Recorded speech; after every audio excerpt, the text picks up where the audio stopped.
수술이다 보니 100% 성공한다라고 보장을 하기는 힘들잖아요. 그래서 봤더니 예전에 임플란트 했던 부분으로 이제 염증이 너무 많이 생겨서 이 위쪽 턱뼈 가운데 구멍이 완전히 뚫려버린 거예요. 이게 코랑도 연결이 돼 있다 보니까 이쪽 수술에서 실패하면 충농증으로 발생하는 경우들이 있고, 근데 사실 잘 모르세요. 그럴 때는 뭐 저도 좀 말을 아끼게 되더라고요. 저도 이제 치과 의사 되고 나서 알았어요. 우리의 치아는 이 치아가 있을 때만 이치조골이라는 게 존재할 수가 있어요. 근데 치아가 없어지면 이제 점점 골폭이 줄어들고 수평 수직적으로 점점 축소가 일어나기 때문에 나중에 임플란트를 심으려고 했을 때 생각보다 좀 골의 양이 부족한 경우들이 많거든요. 이거를 뭐 복원하고 심자라고 하시는 분들도 있고, 할 때 그냥 그 부분 다 고려해서 그냥 뼈 없는 상태에서 좀 심겠다 이런 분들이 있어서, 이건 좀 의사분들 컨셉에 따라서 다른 것 같아요. 좀 골질이 부족한 분들은 골질을 더 만들 수 있도록 그런 과정이라고 생각합니다. 그리고 뭐 이미 오래된 분들은 어느 정도라도 골을 만들어야 임플란트를 심을 공간이 나오기 때문에, 그래서 최소한의 땅들을 만들어 둔다라는 개념으로 보셔도 될 것 같아요.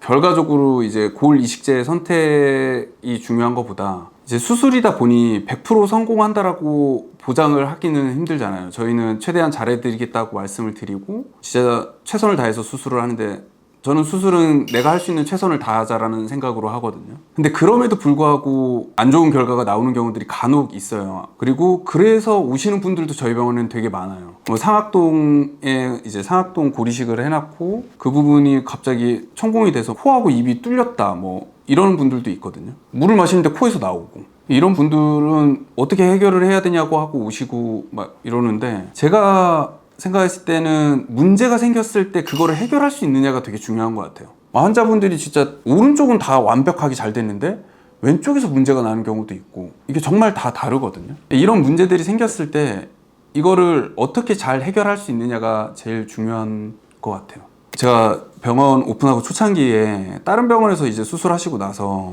오셨는데 필이나 뭐 이런 걸 못 불겠다고 하시는 거예요. 색소폰을 부시는데 바람을 불려고 할 때마다 코에서 바람이 나오고 새고 뭐 한다고 해서 봤더니 그 예전에 임플란트 했던 부분으로 이제 염증이 너무 많이 생겨서 이 위쪽 턱뼈 가운데 구멍이 완전히 뚫려버린 거예요. 코 쪽이랑 연결이 다 돼 있고, 좀 심하신 분들은 축농증이라고 하는데 요거는 제가 봤을 때 축농증보다 좀 더 심한 케이스거든요. 뼈가 없는 이상 잇몸은 완전히 다치지를 않아요. 이렇게 돼서 이제 문제가 생기는 거라서 긴 기간을 두고 천천히 수술해 나가야 되거든요. 이럴 때는 이제 환자분들 되게 많이 잘 도와주셔야 되고 저희도 좀 최선을 다해야 되고, 그러면 좀 좋은 결과들이 따라오는 것 같아요. 실제로 다른 병원에서 이제 했던 10년, 20년 되셨다고 하는데 안에 막 임플란트가 들어가 있는 분들도 있었어요. 그런 분들도 저희 쪽에서 수술하거나 뭐 이 부분을 열어야 되는 상황이면 거의 다 빼드렸고요. 근데 사실 잘 모르세요. 그 왜 들어가 있는지도 모르겠다고 하시는 분들도 있고, 그럴 땐 뭐 저도 좀 말을 아끼게 되더라고요. 이것 때문에 큰일 날 수 있습니다. 이거 10년, 20년 동안 문제가 안 생겼는데 그렇게 말씀드리기도 좀 그렇고, 환자분이 원하셔서 제거해달라는 경우는 지금까지 한 몇 건 있었는데 거의 다 제거해드렸었어요. 약간 꺼림칙한 느낌이 없어지시죠? 뭔가 몸의 컨디션이 확 달라지지는 않는 것 같아요. 그런 것들이. 저희는 상악동 거상술을 좀 많이 하는 편인데, 상악동 거상술은 정확히는 이제 위턱뼈에서는 수직적으로 부족한 골 부분을 만들 수 있는 공간이 있거든요. 그 상악동이라는 부분 공간을 이용해서 뼈를 만드는 건데, 이게 코랑도 연결이 돼 있다 보니까 이쪽 수술에서 실패하면 축농증으로 발생하는 경우들이 있고, 수술과 좀 별개로 치아에서 문제가 생겨서 그 상악동으로 농이 좀 넘어가는 경우 이게 축농증으로 바뀌는 경우들이 있어요. 실제로 진짜 윗니 뿌리가 썩어서 그 상악동 그 밑에 있는 피질골, 그러니까 제일 단단한 뼈까지 뚫리는 경우들이 있어요. 이렇게 되면 그쪽 부분으로서부터 이제 염증이 안쪽까지 타고 들어가고 거기 있는 뼈들이 많이 녹고, 치아를 뽑고 나면 진짜 구멍이 뻥 뚫려 있어요. 뽑으면 염증이 막 내려오겠네요. 실제로 좀 심하신 분들은 내려오고요. 그래도 좀 괜찮은 분들은 안쪽에 뭐 그대로 남아있고, 그런 거 다 제거해야죠. 결국엔 치아 원인으로 인해서 이제 상악동 안쪽에 누공이 생기거나 염증이 생기거나 이런 것들이 좀 커져서 부피를 좀 많이 차지하게 되면 환자분들이 좀 코가 좀 꽉 찬 느낌이 난다고 하기도 하고, 냄새가 좀 덜 맡아진다고 하는 분들도 있고, 근데 아무것도 못 느끼는 분들도 있어요. 제가 봤을 때는 지금 당장 뽑고 안에 있는 염증 다 긁어내야 되는데, 근데 의외로 또 못 느끼던 분들이 딱 끝나고 나면 냄새가 좀 잘 맡아진다고, 비염이 없어졌다고 이러는 분들도 있고, 비염의 원인이 치아가 되는 경우들도 있는 것 같아요. 확실히 코 안에 이제 농이 꽉 차 있거나 한 분들은 진짜 냄새가 좀 심해요. 가끔 저희가 알고 있는 그런 누런 그런 염증보다 더하게 색깔이 되게 좀 안 좋은 것들도 많이 나오고 곰팡이균 이런 것들이 제거되는 경우들도 있어요. 그럴 때는 좀 확실히 그럼 다 제거해주고 그리고 항생제도 좀 세게 먹고 하면 그 원인만 제거되면 완치는 빨라요. 사실 당뇨를 앓고 계시거나 수치가 좀 높으신 분들은 회복이 좀 더뎌서 어떤 고를 이식해도 좀 안 되는 경우도 있고 한데, 가장 중요한 거는 그 수술 부위를 좀 확실하게 염증을 제거하고 좀 깨끗한 뼈를 만든 이후에 고리식을 하고, 그리고 환자분도 좀 구강 위생에 신경을 더 쓰시고 하면 웬만해서는 고리식이 그렇게까지 실패하는 경우는 거의 없어요. 그리고 흡연이 되게 중요하겠네요. 흡연하시는 분들은 좀 안 좋기는 해요. 제가 경험했을 때 흡연하신다고 해서 다 실패하진 않는데, 실패하시는 분들의 흡연 빈도는 상당히 높아요.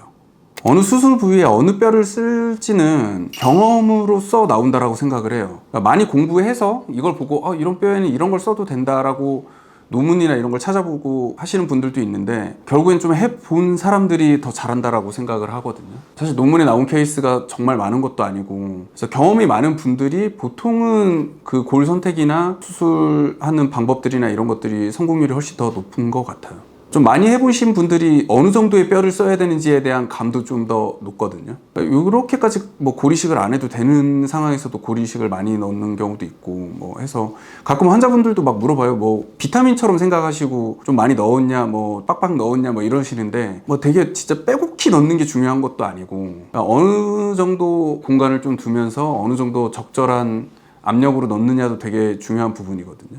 그런 부분들은 많이 해보신 분들이 되게 잘 아실 것 같아요. 환자분이 진짜 한 10년 전에 하셨던 수술로 상악동 이제 천공이 돼서, 근데 이게 브릿지 상태여서 물 때마다 임플란트가 안으로 쑥쑥 들어가고, 그리고 코를 막고 바람을 불면 이 안쪽에 압력이 차면서 바람이 꽉 차잖아요. 그렇게 되면 이제 여기가 상악동이 뚫려 있기 때문에 그 임플란트가 막 밑으로 내려오고, 그렇게 한 몇 년을 계셨대요. 근데 다른 병원 가도 뭐 이거를 어떻게 할 수가 없다고 그러고, 대학병원 가야 된다 그러시고 하는데, 또 대학병원은 너무 비용이 비싸고 뭐 하니까, 그러시다가 이제 저희 병원 오셨는데, 제가 그 앞뒤 임플란트까지 좀 다 제거하고 가운데 부분 염증도 제거하면서 하면 할 수 있다, 대신 흡연만 좀 하지 말아 달라 해가지고 조금 오래 걸리기는 했지만 그래도 한 1년 정도 걸렸던 것 같아요. 근데 그 안쪽 이제 염증도 다 없어졌고 코 안쪽에 공간도 훨씬 깨끗해져서 환자분 진짜 만족해 하셨죠. 그분이 진짜 소개도 제일 많이 해주세요. 다른 분들 여기 좀 많이 가보라고. 저는 좀 소개 많이 해주신 환자분들한테는 한 번씩 좀 전화를 드려요. 전화 드려서 좀 감사하다고 뭐 그런 이야기 하면서, 오실 때도 좀 말씀드리고 하죠. 제가 뭐 따로 선물을 막 엄청 챙겨드리진 않지만, 원래 근데 실제로 선물 챙겨드리면 좀 문제 되는 거 아닌가요? 또 감사하다는 인사는 꼭 하고 있습니다. 오늘 이야기가 도움이 되셨다면 좋아요, 구독 부탁드리겠습니다. 감사합니다.